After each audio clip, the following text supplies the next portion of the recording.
Oh, that was the Baruch Hashem.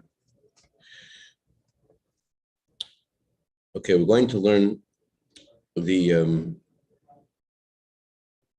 Verbringen from Gimmel Taamuz. This Verbringen is Gimmel Taamuz Tafshach Chaves, and the Rebbe in this Verbringen discusses the famous story of the Rebbe Rashab and the exchange about the Lamplighter. Because this week we're lighting the lamps, so that is appropriate to get into. And also because of a Reber, this is his favorite one of his top three for bringing that he loves. So also in honor of a Reber, we're going to do this. Okay. This is how the Rebbe began this discussion. In the Verbringen, connected with the month of Taamuz in America, the previous Rebbe, whose anniversary of redemption was in the 13th of Taamuz, spoke about a Verbringen that happened by his father, the Rebbe Rashab. One of the Chassidim asked the Rebbe Rashab, "What is a Chassid?" The Rebbe Rashab responded, "A Chassid is a lamplighter, a man who goes out in the street to light the lamps of the city." Used to be that in the streets of the city, there were lanterns and street lights, more accurately probably, and there was a man who was in charge to light up these street lights towards evening. He would go with a long stick because the street lights were in a high place, and it was on this long stick, at the end there was a fire. And through this, he would light up these street lights in order to light up the darkness of the night. And this person was called a lamplighter. So Rebbe Rashab said, that is what a chassid is. He goes with a long stick. At the end, there is a fire. He knows the fire isn't his.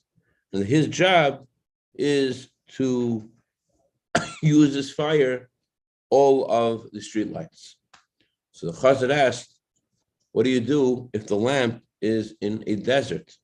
So Rebbe Rashab responded, there too you must light the lamp so that it's seen, it's noticeable that this is a desert. And then the Rebbe Rashab added, the desert will be embarrassed because of the light. So Chassid continued and asked, what do you do if the lamp is in the ocean? So Rebbe Rashab said, you take off your clothing, jump in the water, and light the lamp in the ocean. So Chassid asked the Rebbe Rashab, is this indeed a Chassid? And the Rebbe Rashab thought for a moment, and after he thought for a moment, he answered, yes, this is a Chassid. So the Chassid asked the Rebbe Rashab, but I don't see the lamps. The Rebbe Rashab responded, that is because you are not a lamplighter. So the Chassid said, oh, so how do I become a lamplighter? How does one become a lamplighter? Rebbe Rashab said, to start with yourself. You have to go out of your own grubkeit, out of your own coarseness, and wash yourself. And then you could see in the other, the lamp. Someone who himself is coarse, sees coarseness in others.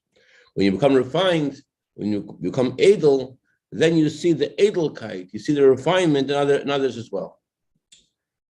So the chassid wasn't satisfied with all these answers, and he asked Rebbe Rashab the following: can I grab the guy by the throat?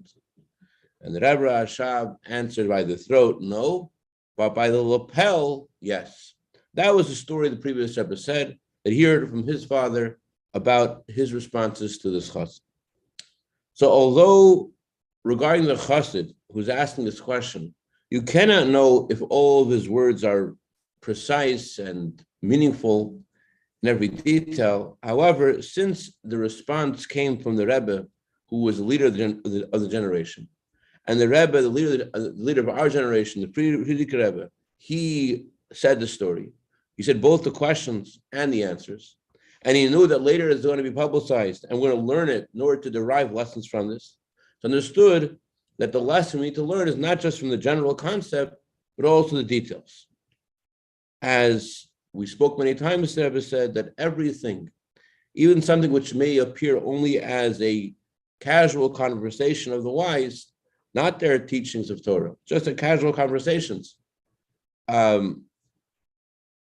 or something that they share that is just in the realm of the secrets of the Torah, or something they share which is a drush, something which is expounding something a little bit far away from the simple meaning of it, even though it may seem that's deep up way out there. Nevertheless, since this was said by someone who's reliable, it's clear that not only is this true, but there's also a reflection of this in the revealed parts of Torah, and this is something which affects halacha, affects customs of the Jewish people, which the customs of the Jewish people are also Torah. In other words, my words, that it says in the Torah, a Torah is called a man, Zos Torah Adam. So whatever you find in the secrets of the Torah, you're also going to find in the revealed parts of the Torah, because the Torah is like a man who has a body and a soul. And if whatever exists in the body exists in the soul. Whatever exists in the soul exists in the body, because if you dig in body, you find soul. If you go out of soul, you can go into body. So whatever is true in the inner dimension of Torah will automatically find a counterpart in the revealed parts of Torah and even affect halach. So too regarding this story, all the details of the story, every part of it has a profound message in our lives and halachic bearings. And let's go right to it. What is the lamp? The lamp refers to the neshama of every yid. Like it says in the Torah, the candle of God is the soul of man. And because the neshama is called an actual part of God, and as the Alter Rebbe says, mamish, literally a part of God, so it comes out that the neshama of a person is actually a part of Hashem. And that's why it's called the candle of God. It's the actual part of Hashem. But this candle, it could be a candle that gives light and illuminates, or it could be a candle that does not give light, does not illuminate. They're both called the candle. The difference is the candle that is lit and illuminates fulfills its purpose, why God created it. And that what's the purpose? That another person should have light. But before you light the candle, it may have everything in potential, but practically there's nothing that anyone has from what no one can gain anything from the potential of the candle. It could be a candle and has all the characteristics of a candle, but it is not yet lit. That means that someone may have a very lofty neshama, but as long as it's not lit, it does not cause light to anybody else. And because there are candles, because there are lamps, and for every reason it may be, they are not lit yet, there is someone whose job it is to go and to light these candles, light these lamps. And that's what the chassid is about. A person might think, it's enough for me to take care of myself. Halavai, I could only wish that I should fulfill what Hashem has placed upon me. That I should fulfill the 240 positive mitzvahs, that I should be careful not to transgress any of the 365 negative mitzvahs. But nevertheless, we are told, and this man who thinks this is told, you have to go look for a lamp, to go look for a candle that is not yet lit, and you have to light it. Despite the fact that at first glance, it's impossible. While you're thinking about someone else, you could think about yourself. You can't work on yourself and think about how to fix your own deficiencies while you're occupied with someone else. Because you're involved in your mind about thinking about someone else, so you have to give up focusing on whatever you want for the sake of someone else. And if you look in this a little more carefully, with more scrutiny, you'll discover there's another reason why you shouldn't do this. The benefit of the other person that you may be trying to help is at best doubtful. What you do with yourself, when you try to focus on your own benefit, there's a certainty that you'll be successful. Why? The other guy that you're trying to help has free will. God himself says to every single person, you should choose life, which means that the guy has a choice. Hashem helps everyone, but only helps. The choice itself is totally in the jurisdiction of every human being. And how much more so is your influence that you're trying to light up his neshama. He has free will, And if God's influence is only considered assistance, how much more so your assistance, since he has free will to doubt whether he'll listen to you or not. Regarding yourself, there's much more substantial reason to think you'll be successful, because Hashem promises us, if you try to become pure, Hashem will assist you. That means as long as you want to do this, God will assist you to overcome the war of the Yetzer Hara. It says in the Torah, Hashem says in the Talmud, I have created Yetzer Hara and I have created the Torah as an antidote. So everyone has an antidote. Everyone has a possibility to win the Yetzer Hara. Everybody. As long as he wants to with an emes, he wants to in truth, everyone could win. As the sages say, if someone says, I tried and I was successful, believe them, because everyone can win. Not only that, if someone says, I tried and have not been successful, don't believe them, because it does not exist. If a person is not successful, that means they didn't really try to overcome the Yetzer Hara. No such thing as a doomed fight with the Yetzer Hara. You're always able to win, as long as you try. So, in addition to the fact that, why should I go look for the candle of the other person when I could do something for myself, and I care about myself more? As the Talmud says, a person is close to themselves. And more, the Talmud says, you should try to beautify yourself before beautifying others. Besides all that, whatever I try to do, there's a difference between a doubt and something certain. If I try to influence someone else, at best, I'm engaged in something which has doubtful, which might be successful. What I do for myself, I'll for sure be successful. So how can I give up a definite benefit for myself because of a possible, maybe benefit for someone else? What is the reason I should do this? So Rebbe Rashab said, the answer for this is, that is what a chassid is. Why is that the definition of a chassid? Chassidim asked the Alter Rebbe what a chassid is. And the Alter Rebbe said, a chassid is someone who forgoes their own benefit for the sake of others. And he brought a proof from the Gemara. The Gemara discusses in Nida, page Yud Zayin Amud Aleph, 3 ways of disposing of your nails. The Gemara says that a chassid burns his nails, a tzaddik buries his nails, and a rasha throws his nails on the floor. The Gemara is discussing how a person would dispose of their nails, because since when Hashem created the world, Adam and Chava, their skin was nail-like.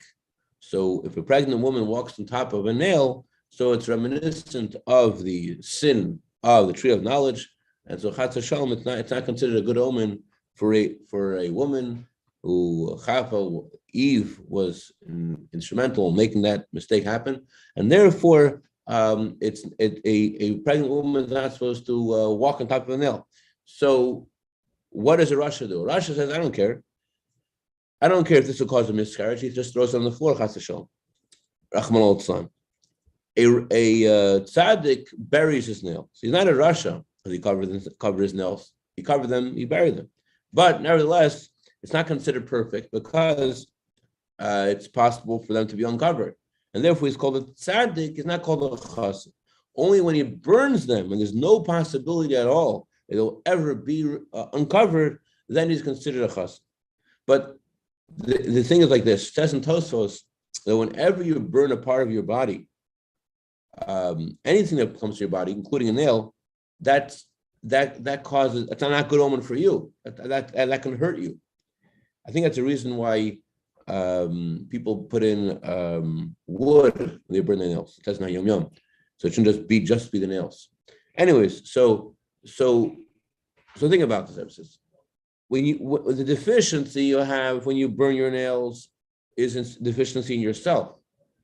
The deficiency in not burning your nails, just burying them, what are you losing by just burying them, not burning them, is this might cause damage to someone else. And further, it's someone else, and it's also a doubt. I will for sure be damaged, chas v'shalom, by burning my nails. And I may help someone else, maybe, if I burn them. And nevertheless, what does the Gemara say? A chassid burns them. That's why he's a chassid, that he is stringent. and he burns his nails, although it hurts him, that means he forgoes his own benefit for the sake of another person, even when there's only a doubt. And this is the content of the response of the Rabbi Rashab, that a chas is a lamplighter, that he goes and he lights up the lamps and others, despite the fact that there is a doubt whether the person will agree to be lit, even though the person who is lighting the lamp has to detach himself from all of his inyanim, from everything that he's concerned about himself. He cannot think about fixing anything for himself while he's involved in lighting another person. That's what a chassid is. He forgoes his own benefit for the sake of others. But we still have a question like this. Although there is a commandment to go and to light the lamps, though we're told to be a chassid and to go light the lamps, which really means to add goodness and holiness in the world, but the other guy, the man who has the lamp, the other person you're trying to inspire, they have free will, and they're supposed to have free will, and that's part of and parcel of the way Hashem created the world, that everyone should have free will. So if I'm going over to them to inspire them, aren't I ruining a little bit the movie? The Eibush made the world in a way that he wants us all to make a home for him ourselves. And I'm going over to that person and I'm going to inspire them. So the Rebbe Rashab answers, the lamplighter knows the fire is not his. Even though the lamplighter is going to light up all the lamps, the fact that the lamp is lit later through the oil, through the wick, it's not the lamplighter's light, rather it's the lamp's light. Sounds like a major condition to be able to light anyone's light. Right. In fact, Baal Sabrensky, he was in charge of the Americas in Australia, in Melbourne. He had like 500 books of lamplighter's. There's a book of lamplighter's in his basement.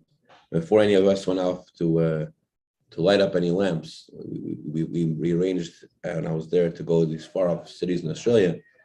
He said the first thing you have to know is you go over to a Jew, give them this book, and tell them that you're not giving them any fire. The fire is their own fire.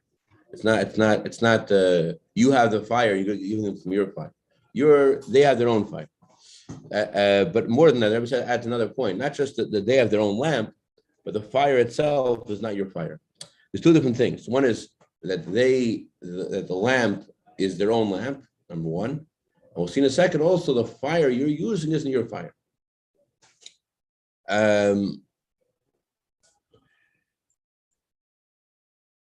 The other guy has a candle. He has the wick. He has the oil. All you're doing is to reveal what he has. You're arousing something that the other guy has. You're not bringing something outside. You're just revealing what he has. So you are indeed doing a favor for the other person. You are doing the true idea of Avos Yisrael. But what you're doing is revealing what the other person has. You are engaged in Avos Yisrael, that's for sure. But it's not that you're giving of yourself. What you're trying to do is to reveal to help the other person be like reveal their own fire, reveal their own pintali, reveal their own neshama, to reveal what they have potential to the actual.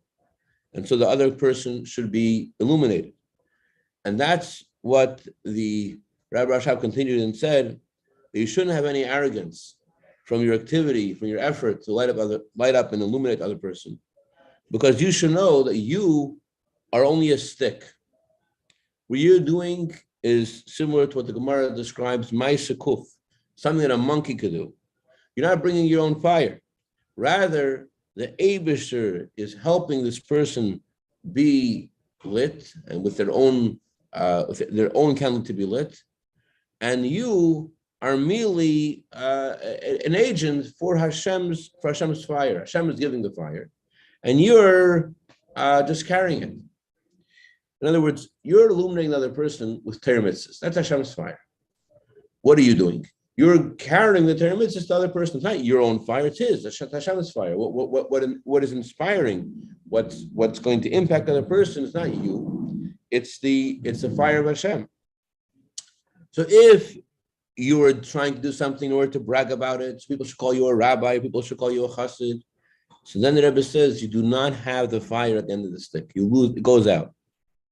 Imagine you're going to like a restaurant's house to get a fire because it's night of Yontif. You need a fire to light the Yontif candles, and it's like Pinocchio. The second you think that this is your fire, it disappears. Yeah, you have to realize it's not your fire. The moment you think it's your fire, poof, goes out. So only when you approach the other person, light up the neshama,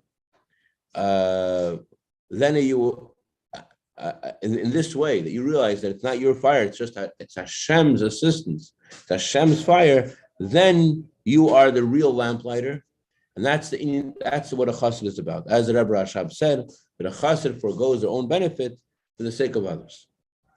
But here is a question could be asked, a question which is also a question from the perspective of the revealed parts of Torah.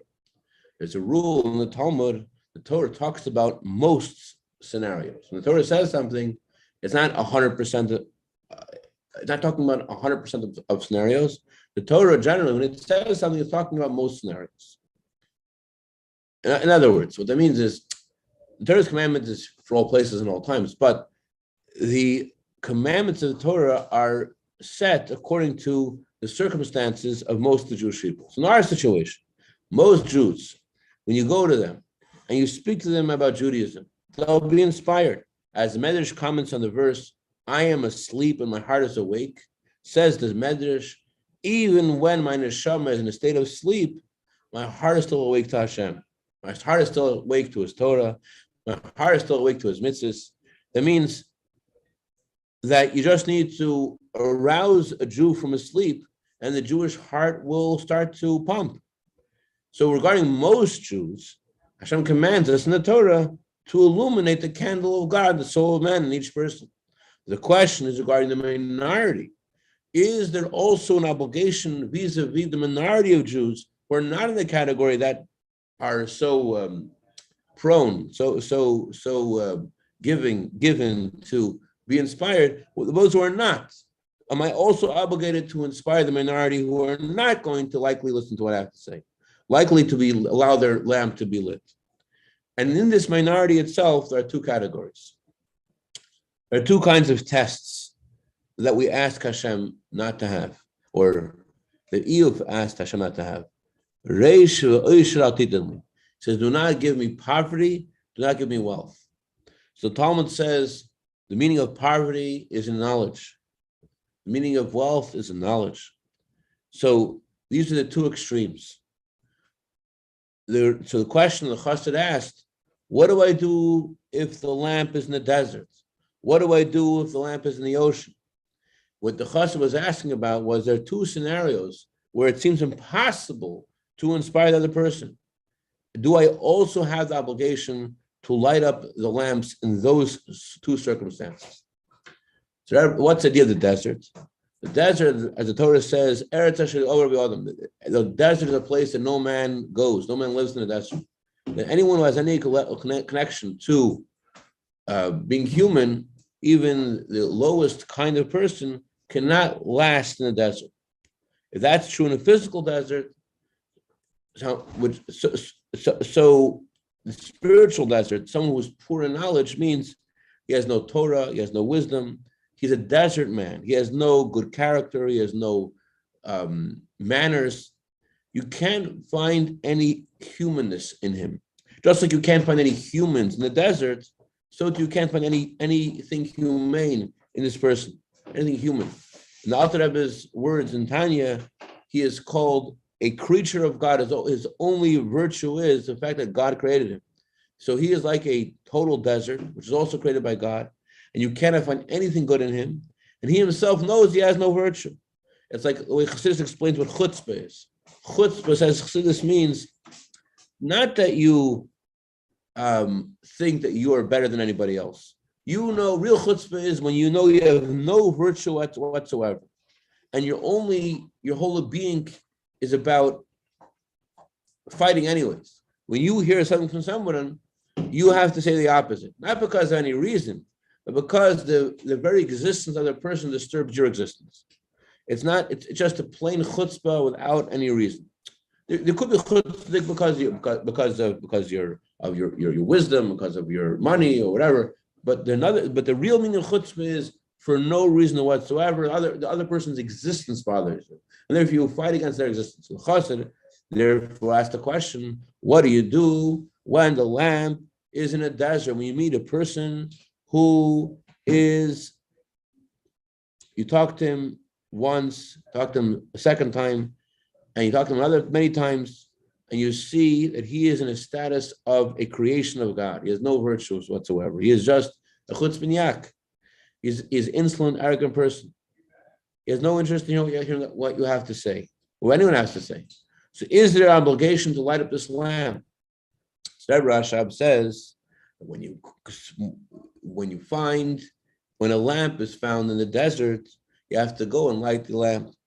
As the Alter Rebbe brings over there in Tanya, that even regarding those people who are called creatures, they have no virtue and they have no redeeming value whatsoever. Still, regarding these people as well, Hashem tells us you must love creatures and bring them close to Torah. It's not that you bring them close to Torah and then love them. Rather, first love them and then you'll bring them close to Torah. And there's a double benefit here. Number one, that the person who is like a desert will discover their desert-like character, because and by not just they'll discover it, but it will be noticed by others as well. Because if it's not noticed by anyone that this person has a desert, that this person's behavior leaves much to be desired, other people may copy him. So by lighting the lamp there, and that will itself show that this behavior isn't meant for people to copy. This is just a desert. It's not the way people act. Another benefit of lighting the lamp in the desert is the desert will be embarrassed because of the lamp. So when you start to engage in lighting other person's lamp, it's going to bother, when his neshama will start to bother him. Even though it won't necessarily be instantaneous, he'll be transformed to become a tzaddik, and the neshama will shine, but he'll start to think about himself, and he'll recognize in himself that his behavior until now was like a desert, and he'll start to be embarrassed about it. And so he's not going to change, but he's going to start to have this Jewish guilt kind of thing. And although it's a